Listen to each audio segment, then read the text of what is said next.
नंदुरबार में शिरीष चौधरी ने राष्ट्रवादी के विधायक अनिल पाटिल पर निशाना साधते हुए कहा कि उन्हें मंत्री पद न मिलने का दुख है, इसलिए वे बेतुके बयान दे रहे हैं। चौधरी ने कहा कि शिवसेना में उप मुख्यमंत्री एकनाथ शिंदे और मंत्री गुलाबराव पाटिल के नेतृत्व पर भरोसा रखा है और उनके निर्णयानुसार ही काम करेंगे।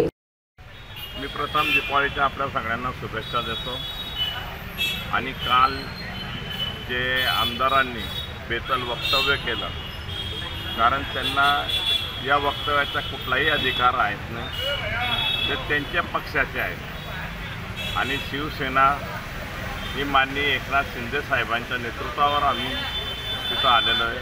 पालकमंत्री माननीय गुलाबभाऊंच्या नेतृत्वावर आम्ही एकत्र आलेलो आहोत आणि त्या हिशोबाने त्याचा निर्णय घेणारा आणि सगळा अधिकार हे माननीय गुलाबभाऊंना, माननीय एकनाथ शिंदे साहेबांना, वरिष्ठांना आहे आणि त्यामुळे त्यांनी काय बोललं काय नाही हे याच्यावर मी जास्त भाष्य करू इच्छित नाही, परंतु आमचे नेतृत्व जे सांगेल त्या हिशोबाने आणि त्या पद्धतीने आम्ही अंबानेरमध्ये कार्य करणार आहोत। आणि माझा प्रवेश मी याच्यासाठी केला की आम्हाला तिथं शिवसेना हे स्वबळावर लढवायचं आहे, त्यामुळे आम्हाला त्यांचीच आवश्यकता नाही आहे। तर त्यांनी कसंही बेताल वक्तव्य केलं त्याला काही अर्थ नाही।